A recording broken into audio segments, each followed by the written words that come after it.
A work twice as fast as B. A works twice as fast as B.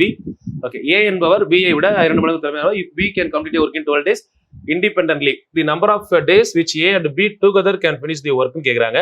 A என்பவர் B ஐ விட 2 மடங்கு திறமையானவர். Okay. பாருங்க AB. இவர் 2 bike பண்ணாருன்னா இவர் 1 பைக் பண்ணுவாரு. 2 மடங்கு திறமையானவர். பி என்பவர் ஒரு வேலையை 12 நாள்ல முடிக்கிறாரு. இப்ப பாருங்களேன், இது எஃபிஷியன்சின்னு எடுத்தோம்னா இது எஃபிஷியன்சி.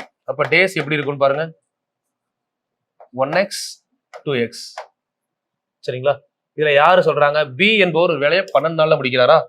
2x 12 நாள்ல முடிச்சா 1x 6 நாள்ல முடிப்பாங்க.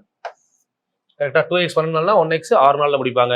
இப்ப 2 பேரும் சேர்ந்துன்னு கேக்குறாங்க. இப்போ இந்த இடத்துல பாருங்க, 2 6 நாள் பண்ணாலும் 12 பைக் தான், 1 12 நாள் பண்ணாலும் 12 பைக் தான். அப்ப டோட்டல் பைக்ஸ் அப்படின்னு பாத்தீங்கன்னா டோட்டல் பைக்ஸ் 12. இந்த 12 பைக்கை ஏயும் பியும் சேர்ந்து பண்றாங்கன்னு சொல்றாங்களா? ஏ ஒரு நாளைக்கு 2, பி ஒரு நாளைக்கு 1, 2 பேரும் சேர்ந்தா ஒரு நாளைக்கு 3 பைக்கு. கேன்சல் பண்ணீங்கன்னா 4 நாள் ஆகும். Option A 4 days. ஓகே.